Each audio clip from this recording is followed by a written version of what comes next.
I'm Teisha Bader, and in the news, the 60th anniversary of the March on Washington held this weekend in our nation's capital, commemorating the historic Civil Rights March led by Dr. Reverend Martin Luther King Jr. on August the 28th, 1963, and continuing the fight against hate and intolerance and for justice and fair treatment for all. Tens of thousands took part in the anniversary march, which was organized by the National Action Network and the Drum Major Institute. It was also co-chaired by the Anti-Defamation League.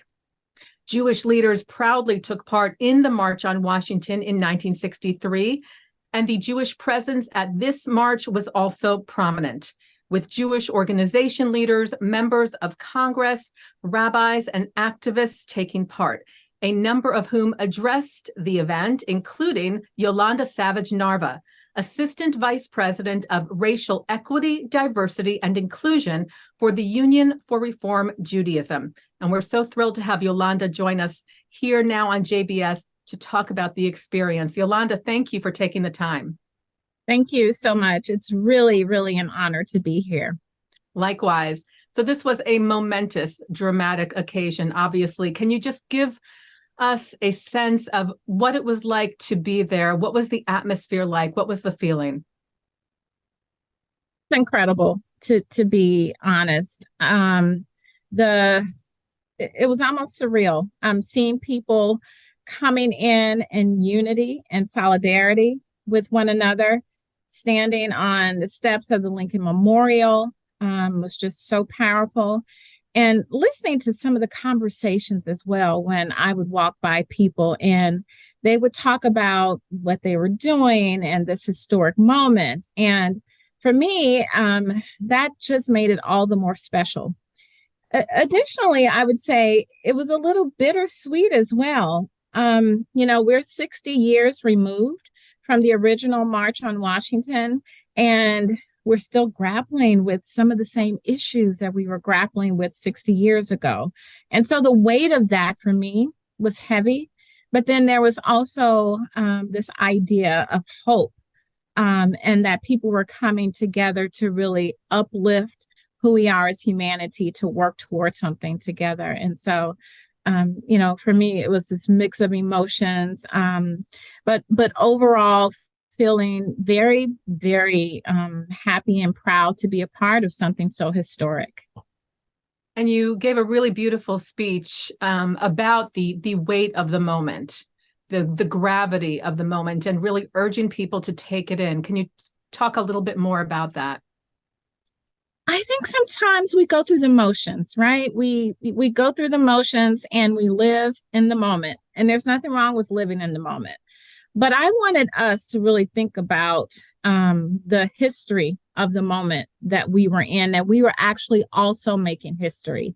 And we have an opportunity to use this as the impetus for change and moving forward. And I just wanted to connect to the theme, which was, this was a commemoration, yes, but let it not just be a commemoration, but a continuation of the work that we have ahead of us, and that we are on a journey. We can't stop. We have to continue to push forward, to fight, to make sure that we're centering people's humanity and the work that we do. And so that was really my core message in my speech, is to make sure that we're marking this spot in time in history, yes, and it's also a call to action for us to move forward and continue to march and to do what we need to do to make the world a better place for everyone. And you stood there as a Black woman and as a Jew of color, and you touched on in your speech several issues like educating the youth, this generation, about the realities of slavery, about the Holocaust, touching on several issues. You mentioned the Jewish New Year. What was the weight of that like, to be standing representing sort of both of those worlds, both of those communities? It's an excellent question. It felt so amazing, honestly, because I think it's important for people to see that we come with intersecting identities, that people don't just have one identity versus the other. And amazingly enough, there are other Black Jewish women specifically who were in the lineup of speakers during the March on Washington. And I think that is so very important because it allows people to see the color of your skin and understand that in addition to that, there are other identities that inform how people move through the world and how they navigate the world. And so for me, I will add, being a woman from the South is another identity I carry. Another identity I carry, and I saw so many of them present at the march, is that I'm a part of a Black sorority, an international Black sorority called Delta Sigma Theta. They were the women with the red and white on. And so to see that and to see people walking around, with their Jewish shirts on, the Jewish organizations and kippahs and people representing both of the identities that I hold was just so sacred to me and powerful. Something I'll never forget. Absolutely. And you raise such an important point as we meet people or we see people and we identify them in our heads, right? We have these ideas about them based on what they look like, based on what they're wearing, other things as well. And they're not just that one thing. Right. That's exactly right. And we may not see the rest of who they are, but I think it's really important for us to think about people in this multidimensional way and how much those experiences, those different experiences make us unique, but also where the core of who we are connects with us wanting to be happy, healthy human beings as well. Yeah, finding that commonality could solve so many problems in the world. Absolutely. Let's talk a bit about the history of the civil rights movement, because the Jewish community was very active back in the 60s. We have figures that most people know, like Rabbi Abraham Joshua Heschel, who walked arm in arm with Dr. King in Selma. We have Rabbi Joachim Prinz, who addressed the March on Washington in 1963, and really relating to the amount of Jews in the United States, the number of Jews that were involved in the civil rights movement was very high. And there are so many important stories to tell, that including the three young men who were murdered in Mississippi, of course, two of whom were Jewish from New York, one of whom was Black from Mississippi in that tragedy. There are so many stories and so many things that show this united front. How can that help us more in the state of Black-Jewish relations today? And do you think it is known enough by today's generation? I think it's complicated. I think that the relationship between the Black Christian and the white Jewish community in the early 1960s, going into the mid and late 50s, going back even before the civil rights movement, was very tight and strong. And I think that there is an opportunity for that union to become strong again. One of the things I think we have to think about is that with any relationship, there's give and take, there's compromise. There are things that will come up that will sometimes challenge our relationships. And I think the Black and Jewish relationship that many people know about from the 1960s is an example of that. And I think those are some of the things that challenged both communities and maybe pulled the communities apart. I think with this kind of new evolution of building those relationships, that it's going to be really important that people understand that there are intersecting identities that are now a part of the community, and being able to address that we are all living in a white dominant culture and how that influences and impacts us as individuals and collectively. And I think it's important for young people to know the history of the relationship between the Black and Jewish community and fast forward and look at that relationship and what it looks like today. And it's not necessarily a binary. There are, people who are Black Christians and white Jews, and there are also Jews of color, and how that all intersects with the environment that we live in today. And so there's a lot to that relationship. But I do think that in order for us to fight racism and to fight anti-Semitism and other forms of discrimination, we have to learn about oppression in its entirety and how that impacts communities. So I imagine that sort of feeds into the work you do at the URJ on a daily basis. Can you give us an idea of what your title sort of entails and oversees? What I'm trying to do at the URJ as the Assistant Vice President of Racial Equity, Diversity, and Inclusion is creating communities of belonging, creating this infrastructure that gives us an opportunity, no matter who you are, to see yourselves as a part of the Jewish community, that you belong, no matter what your racial identity is or what your gender identity or sexual orientation, all of those things that I think push people to the margins in our general population are the same things that push us to the margins in the Jewish community as well. And so one of the things I'm really charged with is creating this anti-racist, anti-oppressive community so that we can knock those barriers down and build a community of belonging for all people. And that is starting with our internal, our organization, and making sure our organization reflects the diversity of the Jewish community. And then that trickles externally as well, working with our congregations, which we have 850 congregations and 2,000 clergy who are a part of the reform movement. It includes our 15 summer camps as well. And it includes trying as hard as we can to be a model for the rest of the Jewish community and the broader community as well. Can you talk a bit about your own experience as a Black Jewish woman in the world, navigating the world? I imagine you come up with incidents of discrimination or bias in one form or another. Can you sort of speak to that a bit?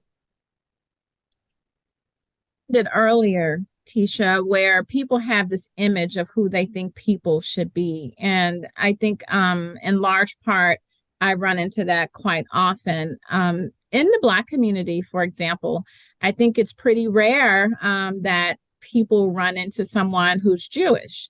And so there is opportunity, I would say, to really educate and have some deep conversations about what it means to walk in this world as a Black person who is Jewish. And vice versa, I think in the Jewish community, specifically in North America, this term, Jews of color, Black Jews, Jews who do not identify as white, is new to the North American Jewish community as well. And so breaking down those barriers so people can understand that Jews come in all hues and that we all belong and dismantling these systems of oppression that I think we have on our mind about who belongs and who's who in society. And I think that's an ongoing battle and a journey that will be on for a while, because we live in this system that continues to kind of make that a norm. Getting back to the commemorative march, members of the King family were there. Dr. King's children and granddaughter were present. I'm wondering if you had a chance to meet them or if you've met them in the past and what that was like. I did not have an opportunity to meet them at the March on Washington. But many years ago, when I led the organization Operation Understanding DC, I had an opportunity to meet MLK III, and I'm quite sure he doesn't remember. The organization would take young people on a journey through the South, and we had an opportunity to actually meet him at one of the students' relatives' homes. And it was a brief meeting, but it was an honor to meet him, and we chatted briefly. The students were really kind of taking over and really trying to get his attention and talk. But I have had an opportunity to meet him before.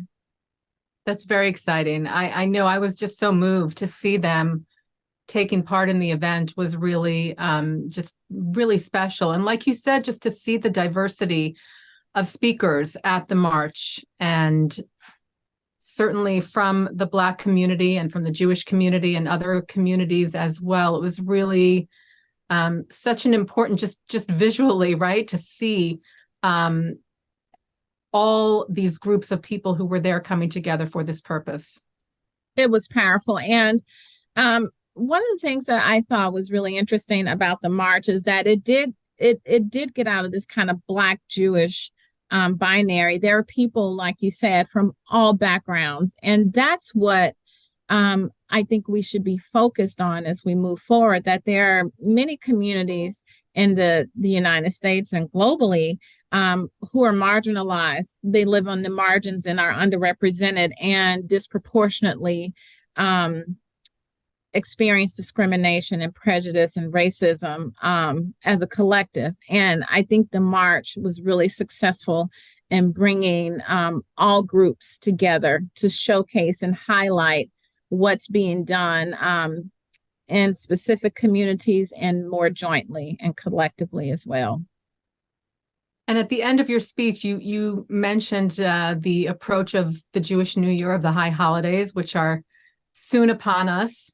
Yes. And what we can strive for, what not just the Jewish community, but the world at large. Can you talk about that a bit as far as this vision that Dr. King had and that we could have for a more just world? Holidays for me is such a sacred time, and I really take the time to pause and think about the year before and what I can do differently, maybe how I can inspire others to think differently. And when I think about the blowing of the shofar, it really shudders my soul in a way where it is a real reminder that we have to do things differently. We need to wake up. We need to move into action. And I hope that others can do that as well. And the March on Washington is the moment where people can really look around and see how beautiful that tapestry of human beings looked when you look out into the crowd and take that moment with them. And I talked about in the speech that a lot of people said amazing things, but how did we feel when we left the march? Did it compel us to act? Did it really activate our spirits and our souls in the way that will make us uncomfortable with what's happening in this world around us and push us to B'Tselem Elohim, see everyone in the image of God, and to move and act. That's beautiful, Yolanda. I love that. And I will wish you a good new year, a Shana Tova, in advance of the high holidays. And thank you for the work that you do at the URJ and for representing at the March on Washington. Shana Tova. Thank you so much. Thank you. Yolanda Narva Savage is the Assistant Vice President of Racial Equity, Diversity, and Inclusion for the URJ. And we thank her so much for being here on JBS. Thank you, as always, as well to our Director, Sloan Copeland, Transmissions Manager, John McDevitt, Technical Manager, Michael Paley, and Producer, Carol Lilienthal. And thank you for watching In the News.